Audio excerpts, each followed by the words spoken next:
देश में कोरोना संकट के बीच भारत चीन बॉर्डर पर हिंसक झड़प में जहां 20 सैनिकों ने अपनी जान गंवा दी है, जिसके कारण पूरे देश में रोष है।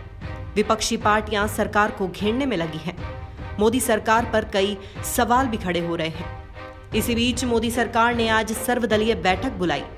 वहीं राहुल गांधी ने जन्मदिन न मनाने का फैसला किया। वहीं राजस्थान के डिप्टी सीएम सचिन पायलट ने मोदी सरकार से कई सवाल पूछे। बॉर्डर पर ऐसी घटना निंदनीय है। वहीं महामारी से लड़ रहे कोरोना वॉरियर्स की प्रशंसा की है।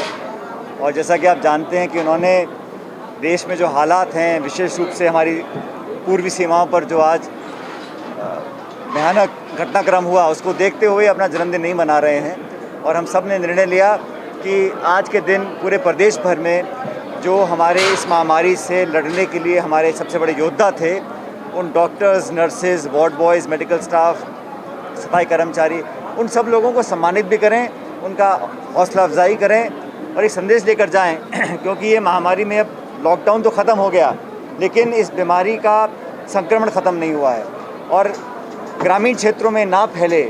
हमारा जो इससे संघर्ष करने का जो मनोबल है, जो संकल्प है, वो कम ना पड़े, इस बात पर ध्यान देना पड़ेगा। क्योंकि लगभग 100 दिन बीत जाने के बाद ये मानव प्रवृत्ति में होता है कि हम बहुत चीज़ एक्सेप्ट कर लेते हैं, लेकिन डिस्टेंस मेंटेन करना, सफाई रखना, हाथ धोना, मास्क लगाना, सैनिटाइजर यूज़ करना, ये अभी कुछ समय तक हमारे बीच में रहेगा। उसकी जागरूकता, लोगों की प्रशंसा, उनका मान सम्मान करना, इस उद्देश्य को लेकर आज राहुल जी के जन्मदिवस पर हम लोगों ने इस कार्यक्रम को किया कि हमारी सीमाओं पर जिस प्रकार की दुखद सूचना मुझे मिली है, हम सबको मिली है, हम सब चिंतित हैं।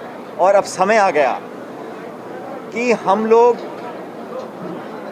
सीमाओं के अंदर जो घुसने की कोशिश कर रहे हैं, उस पर स्पष्टीकरण करें कि कितना उल्लंघन हुआ है, कौन कहाँ पर स्थापित है और वापस पोजीशंस पहुँचने के लिए जो एग्रीमेंट हुआ था, उसको डिसरिगार्ड किया गया है कि नहीं किया गया है। आज सर्वदलीय मीटिंग है, सभी नेता वहाँ मौजूद रहेंगे दिल्ली में। सोनिया गांधी जी इस मीटिंग में शामिल होंगी और हम अपनी बात को रखेंगे। और राजस्थान एक वीर भूमि है जहाँ अनेकों लाखों सैनिक निकल कर गए हैं। तो आज हमें अपने पूर्वी बॉर्डर पर जो चुनौतियां हैं, उसका सामना करने के लिए एकजुट होना पड़ेगा, सरकार को स्पष्टीकरण करना पड़ेगा। लेकिन चीनी फौज और भारत फौज जो आपस में कन्फ्रंटेशन हुआ, उसकी तय कर जाकर जवाब देना होगा। प्रधानमंत्री जी ने कहा तो है, लेकिन उनकी कथनी और करनी में फ़र्क है कि नहीं, ये समय बताएगा।